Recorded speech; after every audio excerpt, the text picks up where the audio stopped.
നാലര പതിറ്റാണ്ട് കൊണ്ട് മലയാള സിനിമയെ അനശ്വരമാക്കിയ മഹാനടനാണ് മൺമറഞ്ഞിരിക്കുന്നത്.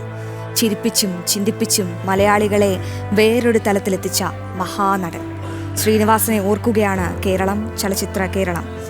ഇപ്പോൾ നമ്മളോടൊപ്പം KP സുരേഷ് കുമാർ ചേരുന്നുണ്ട്. KP, നമുക്കറിയാം, ഈ വെള്ളാനകളുടെ നാടായിക്കോട്ടെ, സന്ദേശമായിക്കോട്ടെ, ചിന്താവിശിഷ്ടയായ ശ്യാമള ആയിക്കോട്ടെ, ഈ അഭിനയിച്ച നടന്മാർ ചിരിക്കുന്നു. തിയേറ്ററുകളിലെത്തിയപ്പോൾ ഈ കാണികൾ ഒന്നടങ്കം ചിരിക്കുന്നു. ഒപ്പം 3 പതിറ്റാണ്ടുകൾക്ക് ശേഷവും ആ സിനിമ കണ്ട് ജനലക്ഷങ്ങളാണ് ചിരിക്കുന്നത്. അപ്പോൾ മലയാളികളുടെ മാറിയ അഭിരുചികളൊക്കെയും അതൊന്നും ശ്രീനിവാസന്റെ സിനിമകൾ ആസ്വദിക്കുന്നതിൽ ഒരു തടസ്സമാകുന്നതേ ഇല്ലല്ലോ KP.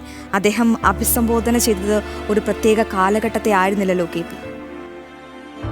അദ്ദേഹം അഭിരുചികളെ സൃഷ്ടിക്കുകയായിരുന്നു എന്ന് നമുക്ക് പറയാൻ സാധിക്കും. കാരണം അദ്ദേഹം തീർത്ത അഭിരുചികളെ മലയാളി പ്രേക്ഷകർ ഒരു കാലഘട്ടത്തിന് ശേഷം, പ്രത്യേകിച്ച് 1980 ശേഷം ആസ്വദിക്കുകയായിരുന്നു എന്ന് പറഞ്ഞാൽ അതിലൊരിക്കലും അതിശയോക്തി ഉണ്ടാവില്ല. കാരണം അദ്ദേഹത്തിന്റെ സിനിമകൾ, അദ്ദേഹം ആ സിനിമകളിലൂടെ എടുക്കുന്ന കാലിക പ്രാധാന്യമുള്ള വിഷയങ്ങൾ, സാമൂഹിക പ്രതിബദ്ധതയുള്ള വിഷയങ്ങൾ. പക്ഷേ ഒരു സിനിമ കാണുമ്പോൾ നമുക്കറിയാം, ഒരു സിനിമ, അത് കച്ചവട സിനിമ ആയിക്കഴിഞ്ഞാലും വാണിജ്യ സിനിമ ആയിക്കഴിഞ്ഞാലും പറയാൻ വേണ്ടി ചില കാര്യങ്ങൾ പറഞ്ഞു വെക്കുമ്പോൾ അത് ആസ്വാദകർക്ക് ആസ്വദിപ്പിക്കില്ല. പക്ഷെ അദ്ദേഹം പറഞ്ഞു വെക്കുന്ന കാര്യങ്ങൾ ആസ്വദിപ്പിക്കുക, അതിലുപരിയായിട്ട് അനുഭവിക്കുക കൂടി ചെയ്യുന്നു എന്നിടത്താണ് അദ്ദേഹത്തിന്റെ ക്രാഫ്റ്റ്, ശ്രീനിവാസൻ ക്രാഫ്റ്റ് എന്ന് നമുക്ക് പറയേണ്ടി വരുന്നത് അത് തന്നെയാണ്. കാരണം അദ്ദേഹം ഒരിക്കലും ഒരു സിനിമയും, അദ്ദേഹത്തിന്റെ ഒരു സിനിമ കണ്ടു കഴിഞ്ഞാൽ, അത് ഏതൊരു സിനിമയായി കഴിഞ്ഞാലും ഒരു ആസ്വാദനത്തിനപ്പുറം എന്തെങ്കിലും നമ്മുടെ മനസ്സിനെ പിടിച്ചു വെക്കും, ഒരു ചിന്ത നമ്മുടെ മനസ്സിലേക്ക് എവിടെയെങ്കിലും അവശേഷിപ്പിക്കും. അതാണ് ശ്രീനിവാസൻ സിനിമയുടെ ഒരു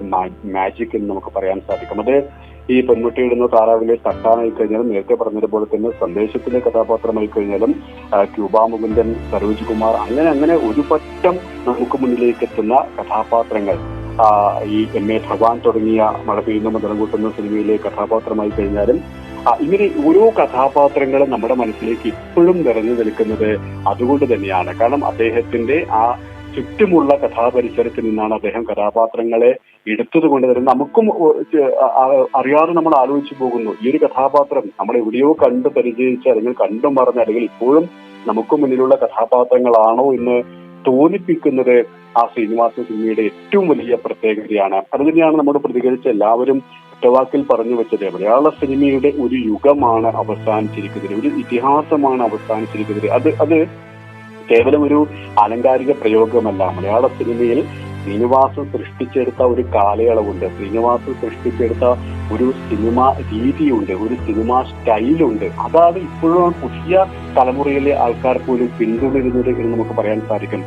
വിനീത് ശ്രീനിവാസൻ ഒരു ഇന്റർവ്യൂവിൽ പറഞ്ഞൊരു കാര്യമുണ്ട്, ഒരു സിനിമ എങ്ങനെ ആയിരിക്കണമെന്ന് ഞാൻ പഠിച്ചു വെച്ചത് അച്ഛനിൽ നിന്നാണ്. കാരണം ഒരു സിനിമ എങ്ങനെ പ്രേക്ഷകരിലേക്ക് എത്തിക്കണം, ഒരു സിനിമ എങ്ങനെ പ്രേക്ഷകരെ ആസ്വദിപ്പിക്കണം, എങ്ങനെ അനുഭവിപ്പിക്കണം, അത് ശ്രീനിവാസൻ എന്നുള്ള പിതാവ് ചെയ്തതിന്റെ പകുതി പോലും എനിക്ക് സാധിച്ചിട്ടില്ല, സാധിക്കുകയുമില്ല എന്ന് അദ്ദേഹം പറഞ്ഞു വെച്ചിട്ടുണ്ട്. അതിന്റെ ഏറ്റവും വലിയ കാരണം അദ്ദേഹം ജീവിത പരിസരത്തിൽ നിന്നാണ് സിനിമ എടുത്തത്. അദ്ദേഹത്തിന്റെ ജീവിത പാഠങ്ങളിൽ നിന്നാണ് അദ്ദേഹം കഥാപാത്രങ്ങളെ സൃഷ്ടിച്ചത്. പാട്യത്തിൽ നിന്നാണ്, കൂത്തുപറമ്പിൽ നിന്നാണ്, തലശ്ശേരിയിൽ നിന്നാണ്, കണ്ണൂരിൽ നിന്നാണ്, കേരളത്തിന്റെ പല കോണുകളിൽ നിന്നാണ് അദ്ദേഹം കഥാപാത്രങ്ങളെ സൃഷ്ടിച്ചത്. അടയാർ ഫിലിം ഇൻസ്റ്റിറ്റ്യൂട്ടിൽ പഠിച്ചിറങ്ങി പിന്നീട് സിനിമാ മോഹവുമായി നടക്കുന്ന സമയത്ത് അദ്ദേഹം ഒരുപാട് സിനിമ ആസ്വാദകരെ കാണുന്നു, സിനിമാ മോഹികളെ കാണുന്നു. ഇതിനാണ് താരത്തിൽ ആ കാര്യങ്ങളൊക്കെ അദ്ദേഹം പറഞ്ഞു വെച്ചിട്ടുണ്ട്. പിന്നീട് അദ്ദേഹം P. A. ബക്കറെ പോലുള്ള, KG ജോർജിനെ പോലുള്ള മലയാള സിനിമയിലെ അത്രയും ക്രാഫ്റ്റുള്ള സംവിധായകരുടെ കൂടെ അഭിനയിക്കുന്നു, സിനിമയിൽ കൂടെ വർക്ക് ചെയ്യുന്നു. പിന്നീട് നമുക്കറിയാം, മലയാള സിനിമയിൽ ശ്രീനിവാസൻ സത്യനന്ദിക്കാട്, ശ്രീനിവാസൻ പ്രിയദർശൻ, ശ്രീനിവാസൻ കമൽ, അങ്ങനെ നിരവധി സൂപ്പർ ഹിറ്റ് കൂട്ടുകെട്ടുകൾ ഉണ്ടാക്കുന്നു. ആ സിനിമകൾ ഓരോന്നും മികച്ച വിജയങ്ങളാണ്. എണ്ണം പറഞ്ഞ ചില ബോക്സ് ഓഫീസിലെ അത്ര വലിയ ചലനങ്ങൾ സൃഷ്ടിക്കാൻ കഴിയാതിരുന്ന 1-2 സിനിമകൾ എടുത്തു നോക്കിക്കഴിഞ്ഞാൽ അദ്ദേഹം തീർത്ത, അത് തിരക്കഥയായി കഴിഞ്ഞാലും, കഥയായി കഴിഞ്ഞാലും, അഭിനയമായി കഴിഞ്ഞാലും, സംവിധാനമായി കഴിഞ്ഞാലും അദ്ദേഹം തീർത്ത സിനിമയുടെ ഒരു മാജിക് ഉണ്ട്, ഒരു മായാലോകമുണ്ട്. ഒരുപക്ഷെ മലയാള സിനിമയിൽ ഇന്ന് വരെ ആർക്കും ഭേദിക്കാൻ കഴിഞ്ഞിട്ടില്ല, ഇനി ഭേദിക്കാനും കഴിയില്ല. കാരണം സിനിമയുടെ ഒരു ബഹുമുഖ പ്രതിഭയാണ് ശ്രീനിവാസൻ. അത് അഭിനയത്തിലായി കഴിഞ്ഞാൽ അദ്ദേഹത്തിൻ്റെതായ ഒരു സ്വതന്ത്രമായ ശൈലി, തിരക്കഥയായി കഴിഞ്ഞാൽ, കഥയായി കഴിഞ്ഞാൽ, സംവിധാനമായി കഴിഞ്ഞാൽ അദ്ദേഹത്തിന് മാത്രം കഴിയുന്ന ചില സ്റ്റൈലുകളുണ്ട്, ചില ശൈലികളുണ്ട്. അത് മറ്റാർക്കും അനുകരിക്കാൻ പോലും കഴിയാത്ത ഒരു ക്രാഫ്റ്റാണ്, ഒരു മാസ്റ്റർ ക്രാഫ്റ്റാണ്. അതാണ് മലയാള സിനിമയിൽ ശ്രീനിവാസൻ. അതുകൊണ്ട് തന്നെയാണ് ഒരു ശ്രീനിവാസന്റെ ഒരു വിയോഗം ഒരു യുഗത്തിന്റെ അന്ത്യമാണ്, ഒരു യുഗത്തിന്റെ യാത്ര പറച്ചിലാണ് നമുക്ക് പറയേണ്ടി വരുന്നത്.